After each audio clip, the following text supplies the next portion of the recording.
Hello everyone to the drive-in on Christmas Day. I'm your host Brian Jew and listening to the drive-in on TBS efm, and it's Christmas. It is, and I'm here working for you. Are you guys happy? I'm in the studio on Christmas Day, and I know all of you guys are listening right now, and a lot of you guys listening right now probably just woke up to open up all your presents, especially the young ones, because Santa Claus came last night. He dropped off all the wonderful gifts. If you're good. If you're bad, he probably put coal in your stockings, but let's hope that he didn't.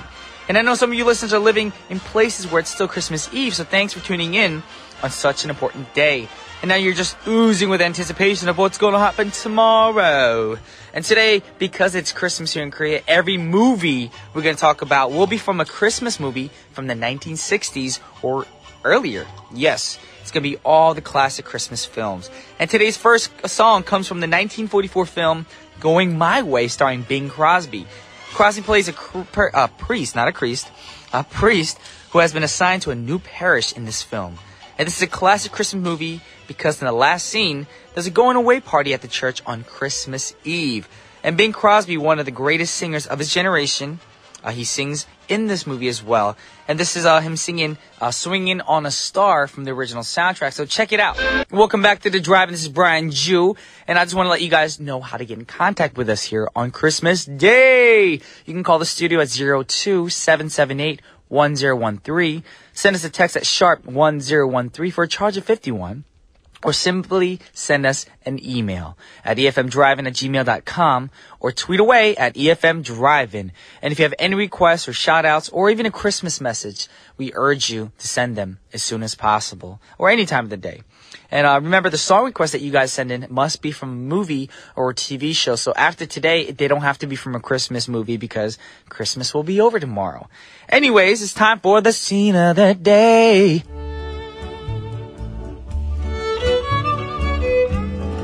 Today's scene will break a record on the drive-in record list of old movies, I guess, and making it the oldest movie that we've ever reviewed here. And it comes from the 1935 movie Scrooge. And Scrooge is, of course, based on the 1843 Charles Dickens novella, A Christmas Carol. Yes, Ebenezer Scrooge, played by Seymour Hicks, is a miserable business owner who cares only about money. This I could do because he really is, I think, from the UK. Well, actually, the version that I saw, he had an accent. Anyways, he's mean to his employee, Bob Cratchit. And he doesn't want him to close shop on Christmas Eve because he's all about making money. That's all he cares about is money. Well, when he finally gets home, he's visited by a ghost. It's his ghost of his old business partner, Marley. So check it out. So, did you learn your lesson yet? Don't be a bad person on Christmas or else bad things will happen to you. Well, actually, you can say that the ghosts that visit Scrooge were actually a blessing in disguise because Scrooge becomes a very nice person as a result of being scared straight. And the story is so well woven into the fabric of our culture that someone who's not cheerful and someone who cares too much about money is often called Scrooge. That is true. I have a friend who does not spend anything, and if he finds even a penny, he picks it up. So I call him Scrooge. It's funny, you know. Well, I know a lot of people probably use it nowadays too. And also, I don't know if you know this, but he was so inspirational that the Disney character Scrooge McDuck actually comes from this as well. Scrooge McDuck from DuckTales. Yes, sir. And the soundtrack from this film is extremely hard to locate, but during the ending credits, a choir sang the well-known Christmas carol, Hark the angel herald sing. I said it wrong. Hark the herald. Oh, no, I sang it right. Man, I corrected myself. I did it right the first time. Anyways, we found another version of the choir singing that song. And here's a choir of Christ Church Cathedral in Dublin singing Hark the Herald Angels Sing. That was Hark the Herald Angels Sing by the choir of Christ Church Cathedral in Dublin. And coming up on today's show, even though it is Christmas, it's still Tuesday. So that means Jason Beshevace will be joining me to talk about Korean films shortly after intermission. So stay tuned for that. But before that, we've got another great Christmas song for you guys. And today's going to be all about Christmas. So the next song comes from the 1946 film, It's a Wonderful Life. Yes, I was going to sing that into a tune, but I didn't. This is a movie where a man is contemplating suicide because he thinks everyone in his life would be better off without him, with him gone. And then he's visited by an angel who tries to get him in the right way. And the angel shows him that if he were not around, everyone's life would be actually worse. And, it's better off that he stays. And this is another movie with a soundtrack that was difficult to locate as well. But one of the songs in it was Adaste Fidelis. I can't really actually say that word. But better known as O Come All Ye Faithful in English. Oh, come all ye faithful, joyful and triumphant. I love that song. It's all sung by a choir in this film as well. But we already played a choir version of a song, so right now we're going to play a version sung by Mariah Carey. This is Mariah Carey singing, Oh, Come All Ye Faithful. Once again, that was Mariah Carey with Oh, Come All Ye Faithful, one of the classic Christmas songs. And right now we're going to play one more quick song after that, and it's going to be called I Saw Mommy Kissing Santa Claus, requested by Agni from the I Saw Mommy Kissing Santa Claus original soundtrack. And I'll be right back. And right now is to wrap up the first half of our show. But I just want to tell you to stick around because Jason B will be in the studio with me shortly. So for the last song of the half hour, before 9:30 hits, it's going to be Miracle on 34th Street. I don't know if you know that movie. If you don't, it's a great movie. It's a classic Christmas movie, so I urge you guys to see. It's about Santa Claus, Kris Kringle, Macy's Parade. That's all I'm going to say about this movie. So check it out. This is Miracle on 34th Street.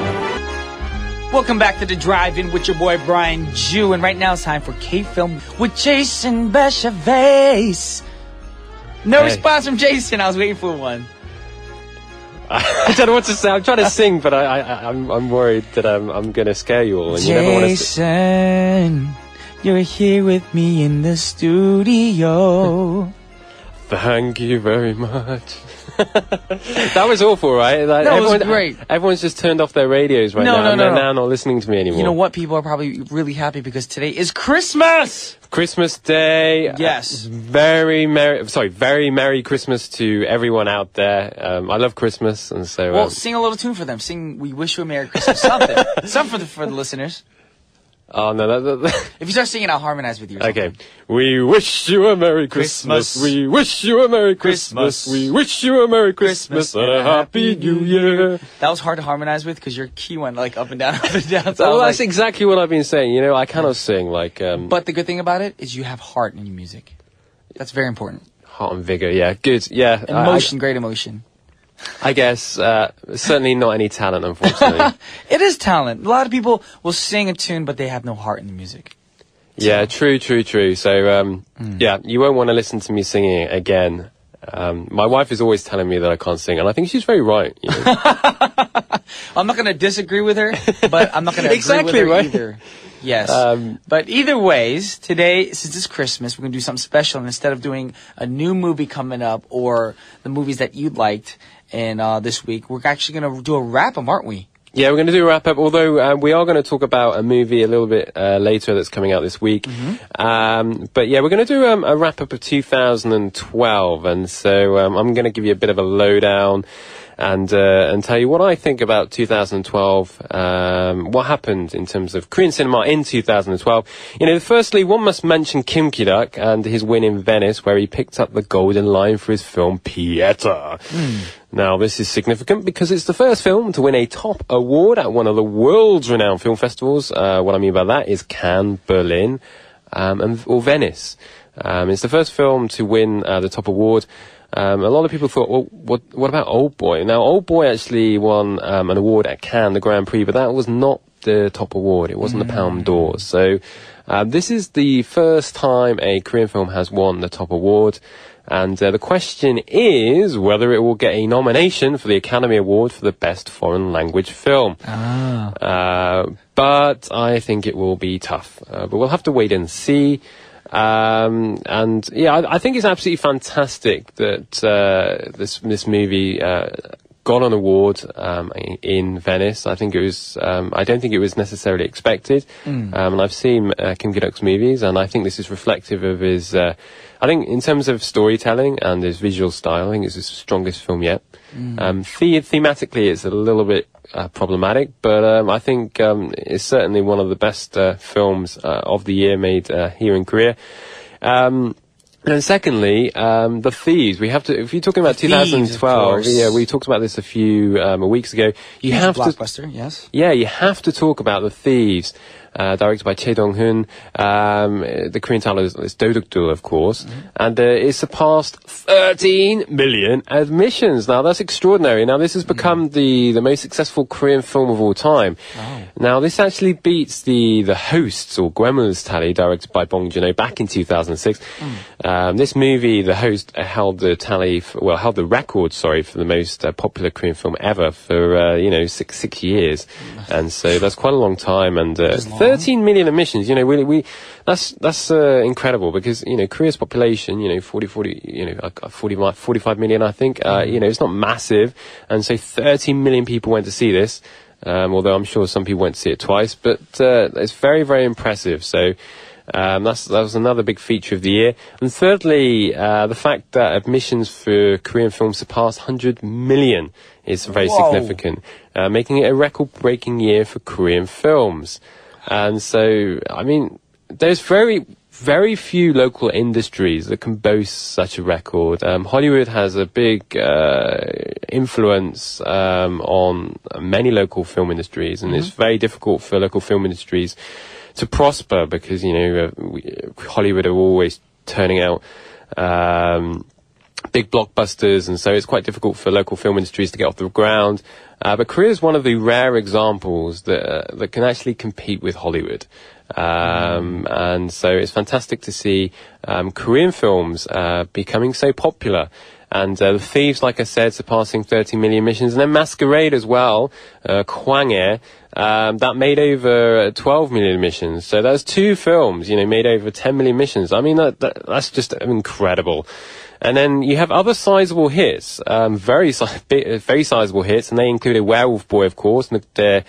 So Young made 6.5 million admissions, The Grand Heist, 바람과 함께 사라지다, 4.9 million admissions, Nameless Gangster, 4.6, All About My Wife, just under 4.6 million, Deranged, 4.5 million, Architecture, 101, 4.1 million, Dancing Queen, 4 million, Unbowed. The list just goes on and on and on. And it's not just big budget movies. It's a mixture of big, medium, and low budget films. Unbowed, Burajin Hasal, my best film of the year. That just needed 500,000 admissions to break even, and it made 3.4 million admissions. And so it's just fantastic that it's not just a particular film or genre that's doing well in Korean cinema. There's a whole range of films. Yeah. And then more recently, with the election, you have films tackling sensitive history and politics, and they've characterized the last month or so with National Security, directed by Chung Ji-young, and 26 Years as well. And so it's just been fantastic. And I'm just going to give you a list of my top 5 films of the year. Unbowed, National Security is number 2, Pieter number 3 by Kim Gi-duk, and number 4, The Thieves, and I would say number 5 is Masquerade. Alrighty, and with that said, since The Thieves was mentioned, we're going to play a song for you guys right now from The Thieves' original soundtrack. Check it out, and we'll be right back. Alright, that was a great original soundtrack from Dodokdo. And we're talking about K-films to wrap up. Yeah, and I'm just going to talk about what's in theaters this weekend. Okay. The movie called The Tower. So The Tower is the Korean title. It's directed by Kim Ji-yoon, who made May 18th and Sector 7. Now, this is interesting. The reason I say this, because, if you look at the plot, it basically sounds like a rip-off of The Tower Inferno. But made in 1974, starring, of course, Paul Newman and Steve McQueen. But Korean films this year have shown a remarkable ability to basically emulate Hollywood style or Hollywood movies. We saw that with The Thieves, Masquerade, and Werewolf Boy as well, and tailor it for kind of local audiences. And so I think it'll be really interesting. The director has a mixed record at the box office. May 18th, which looked at Kwanju Massacre, that was quite popular. But then Sector 7 was one of the biggest flops last year. So he's more of a studio director, so it'll be interesting to see what this film is like. The trailer looks pretty impressive. It basically stars Seo Kyung-gu, Son Ye-jin, and Kim Sang-kyung, who fight to survive a fire that occurs in a high-rise building on Christmas Eve. Yes, The Tower Inferno. But we'll have to wait and see. I haven't seen the film, so I can't comment on it. But I think it'll be one of the big movie. Well, it is the big movie for the Christmas season. It's being released today, Christmas Day, and so I think it'll do very well, especially in its opening week. it'll have to whether it does well in future weeks will depend on how good the film is. But it'd be interesting, especially given this kind of trend that I've mentioned. You know, this kind of emulating Hollywood styles and tailoring it for local audiences. We've seen it for many years. We saw it with Shiri in the late 90s and other films that kind of followed the style. But we've seen it in interesting fashion this year. So and it'll be interesting to see how The Tower does. And last year, a lot of like I said, with Sector 7, a lot of big budget movies failed. But I think studios have learned their lessons this year. So it'll be interesting to see how this film does. I hope it's not a total rip-off of The Tower Inferno, although I don't think The Tower Inferno takes place at Christmas. But nonetheless, it's a building that goes on fire. So I'm actually looking forward to it because one of my good friends he's the main character, one of the main characters. So Kyung-gu. Yes. Has he told you how good it is? Or how no, he bad never it is? says that because every movie that he comes out with, I'll call him about it. I'll be like, Hyung, so I see this movie. He goes, I'm not going to tell you to watch it. I'm not going to tell you not to watch it. It's up to you. Oh, really? That's he's interesting. He's very humble about it, about his films.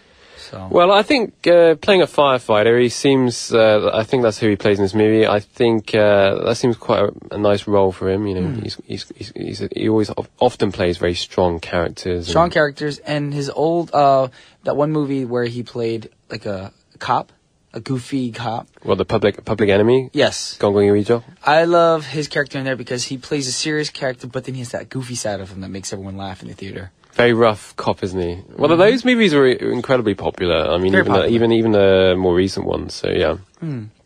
Alrighty. Well, you have anything more to say about Korean films this week? No, it'll be interesting. Next week, I'm going to be talking about what's coming in theaters this year. Well, okay. Sorry, not this year, but when I speak to you, it will be this year in 2013. So 2013. In 2013. So I've given you a bit of a roundup of 2012 in this show. So the next week, I'm going to give you kind of a preview of what I think is in store for Korean cinema in the upcoming year. So stay tuned. Cool. With that said, we have to say goodbye to Jason on Christmas Day, but I'm pretty sure he's really busy for Christmas because he's got his wife to attend to. So we have a great song, and since it is a Christmas season, we're going to play a song from a movie with a Christmas song in it, and this is from the 나의 PS Partner original soundtrack, and this is Ji-sung and Kim Ha-jung singing Sexy Jingle Bells. Thank you, Jason. Have a Merry Christmas. Merry Christmas, Brian. That was Sexy Jingle Bells by Ji-sung and Kim Ha-jung. Yes, from the PS Partner original soundtrack. Jason B talked about this movie. It's a little, on the raunchy side, so we couldn't go into detail about this film. But right now I want to play the next song for you guys, and the next song comes from a strange Christmas-themed science fiction film. It's called Santa Claus Conquers the Martians, which came out in 1964. And I think this film sounds ridiculous already because Santa Claus getting kidnapped by aliens from outer space sounds a little weird because there's nobody to give their children presents on Christmas. Does that sound anything interesting to your liking? Do you want to see this movie? I don't know. It's up to you guys. Everybody has their own preferences. And it's interesting. It's an interesting idea, actually, because this movie was actually viewed on Mystery Science Theater 3000 on Comedy Central. They actually reviewed this. And they only review movies that weren't that popular. Very, very interesting. Anyways, there's a pretty good Christmas song written for this film called Hooray for Santa Claus! That was Hooray for Santa Claus. Yes, from the Santa Claus Conquers the Martians original soundtrack. Why would Santa Claus get kidnapped by Martians? He has reindeer. He has to attend to his reindeer and elves. Martians? Come on, man. Anyways, we have another song for you guys, and this song comes from the 1945 film Christmas in Connecticut. And I know this has nothing to do with this movie, but I saw a movie recently called The Hauntings of Connecticut. That was kind of creepy, but this one is not a creepy movie. This is Christmas in Connecticut. And while we're here, we're going to play the great song by a classic, very talented artist, Frank Sinatra himself, singing Jingle Bells. Check it out. Once again, that was Frank Sinatra singing Jingle Bells from the Christmas in Connecticut original soundtrack. And unfortunately, it's time to end the show. I know what you're thinking. Finally, it's over. I know today you're going to be actually happy because it's Christmas. I urge you guys to go out go hug your family and friends. Just say how much you love them on this special day. But this is what Christmas is all about. It's not about the gifts and the taking and receiving. It's about love and sharing love around the world. So when you get a chance to do that, please, I urge you guys. And for the ending hour of the show, I'm going to play the last song for you guys, but stick around because 1013 Main Street is next, and An Jung-hyun has a very special Christmas radio program set up for you guys.